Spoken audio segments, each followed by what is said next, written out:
অষ্টম পে কমিশনে কেন্দ্রীয় মন্ত্রিসভার অনুমোদন। প্রধানমন্ত্রীর নেতৃত্বে অষ্টম পে কমিশনে মন্ত্রিসভার সম্মতি এবং ৩ সদস্যের অষ্টম পে কমিশন গঠনে সম্মতি কেন্দ্রীয় মন্ত্রিসভার। এ সম্পর্কে আরো জানবো, বিজেন্দ্র সিংহ রয়েছেন টেলিফোন লাইনে। বিজেন্দ্র, এবার অষ্টম পে কমিশনে অনুমোদন দিল কেন্দ্রীয় মন্ত্রিসভা, ঠিক কি খবর রয়েছে? হ্যাঁ অমৃতা, দেখো আজকে ক্যাবিনেটে যে সিদ্ধান্ত নিয়েছে সেটাতে ক্যাবিনেট আজকে প্রধানমন্ত্রীর নেতৃত্বে বসেছিল এবং সেখানে তারা যে এক্সপি কমিশন হবে তার টার্মস অফ রেফারেন্স সেটাকে অ্যাপ্রুভাল দিয়েছেন। তার সঙ্গে সঙ্গে যে 3 সদস্যের কমিটি হবে তাদের সেই কমিশনকে তারা চূড়ান্ত করেছেন।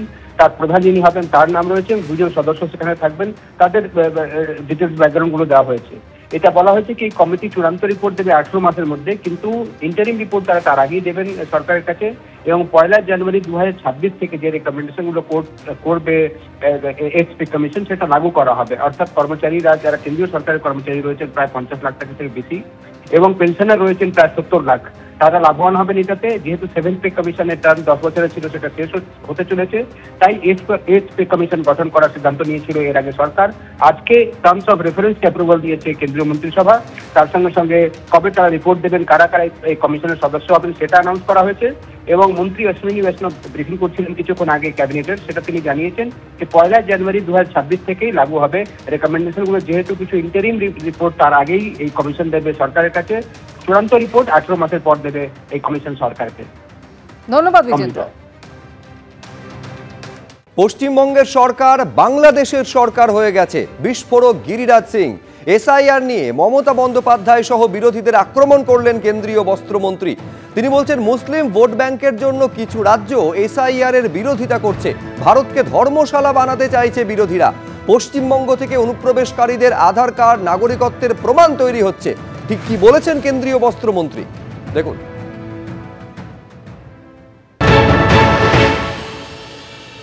चुनाव आयोग को धन्यवाद दूंगा मैसिव रूप में, लेकिन कुछ राज्य ऐसे हैं जो एसआईआर का विरोध कर रहे हैं।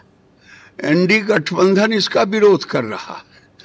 अब बंगाल की सरकार तो लगता है बांग्लादेश की सरकार बन गई है, लेकिन अब इस देश में जितना जरूरी एसआईआर है उतना जरूरी सीए कानून बन गया और एनआरसी भी अब देश में उतना ही जरूरी है। ये लोग विरोध क्यों करते हैं? केवल मुस्लिम का वोट लेने के लिए भारत को धर्मशाला बनाना चाहते हैं। बंगाल से भेजा जाता है घुसपैठिए को और बंगाल उसका नर्सरी नहीं फैक्ट्री हो गया है। उसको नागरिकता दिलाने का, आधार बनवाने का, ये ममता बनर्जी वोट के खातिर देश को बेच देना चाहती। মারাত্মক অভিযোগ করেছেন গিরিরাজ সিং। অনুপ্রবেশকারীদের নাগরিকত্ব দেওয়ার ফ্যাক্টরি হয়ে গেছে, কারখানা হয়ে গেছে পশ্চিমবঙ্গ। শুধুমাত্র ভোট পাওয়ার স্বার্থেই এই সমস্ত কাজ করা হচ্ছে বলছেন গিরিরাজ সিং। পাল্টা তৃণমূল মুখপাত্র অরূপ চক্রবর্তী কি বলছেন, দেখুন।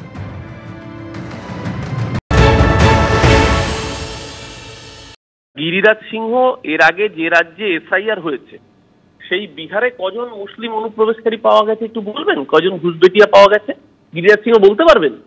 7.5 কোটি বিহারবাসীকে লাইনে দাঁড় করিয়ে নাস্তানাবুদ করে 65 লাখ লোকের নাম বাদ দিয়েছে এসআইআর থেকে। কজন মুসলমান অনুপ্রবেশকারী পাওয়া গেছে?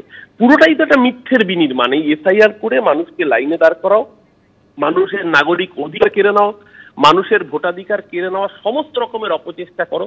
আর তার সাথে সাথে একটা জিনিস খুব পরিষ্কার, এই পশ্চিমবঙ্গের বুকে ওরা জানে ভোটে জিতবে না।